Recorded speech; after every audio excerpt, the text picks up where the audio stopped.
Thanks for the introduction and for inviting me.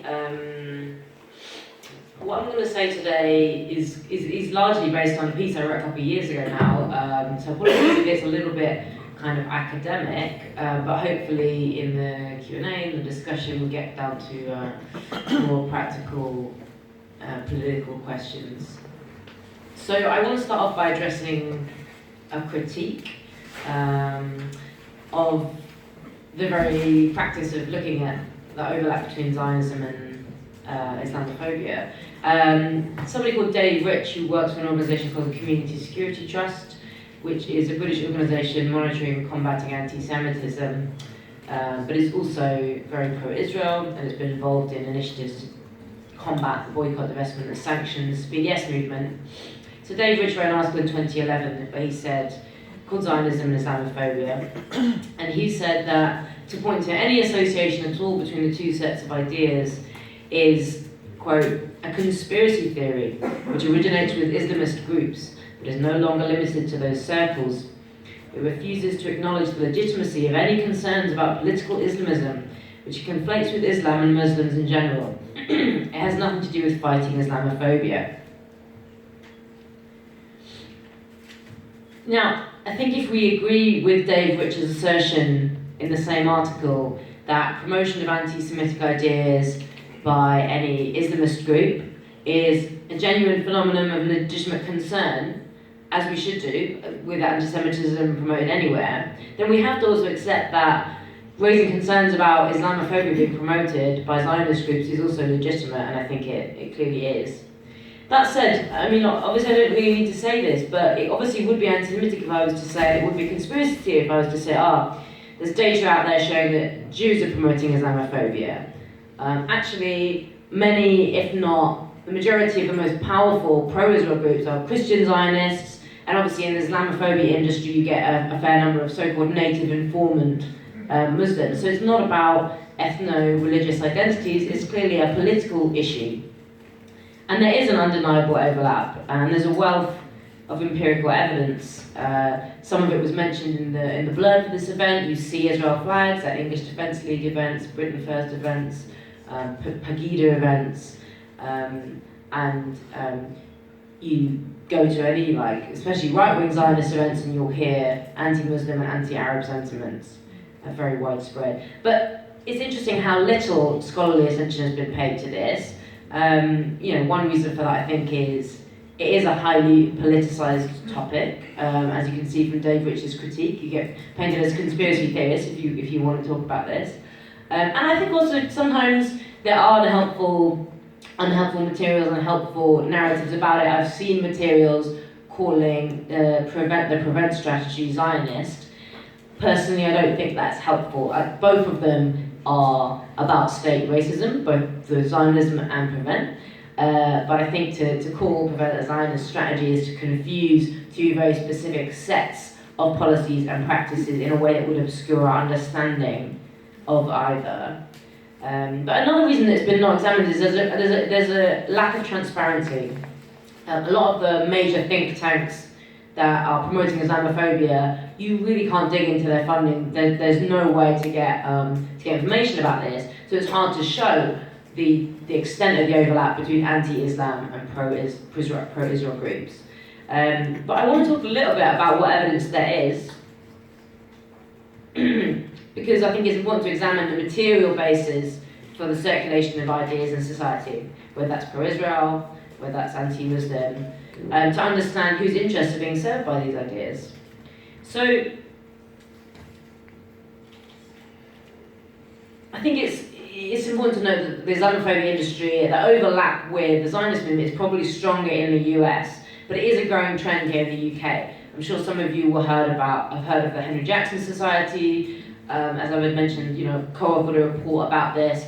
It's a good example of a British organisation which is getting money from neoconservative, Zionist and Islamophobic US foundations and pushing those kind of politics here on the other side of the Atlantic. For example, it's received donations from the Abstraction Foundation, funded by Nina Rosenwald, who's Max Blumenthal calls the sugar mama of anti-Muslim hate. It is possible to try and quantify the amounts of money we're talking about here.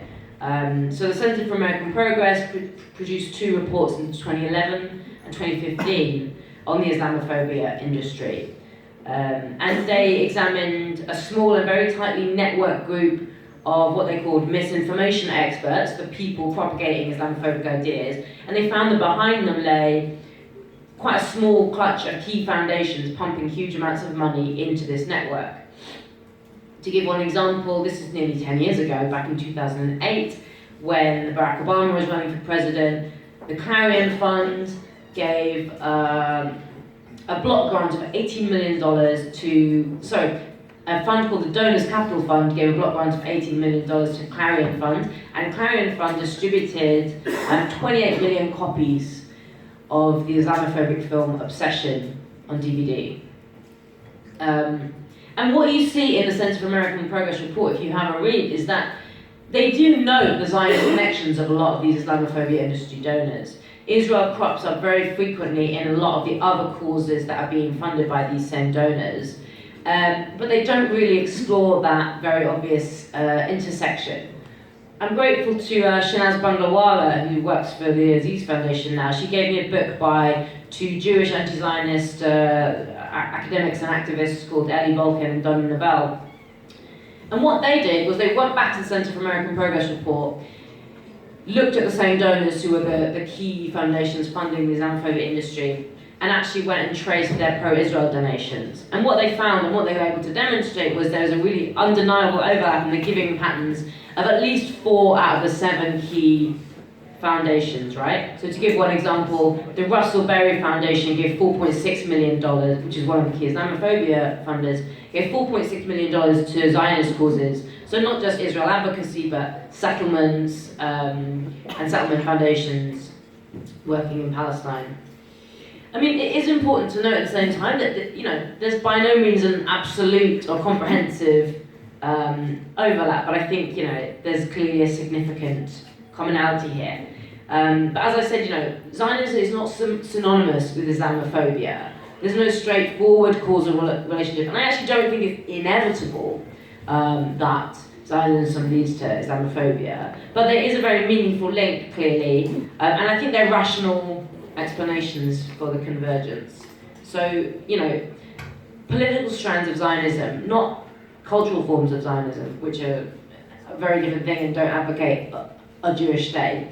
Political forms of Zionism do inevitably involve processes of racialization, and that may be in a specific geographical context of historic Palestine, but they advocate essentially a form of racial hierarchy.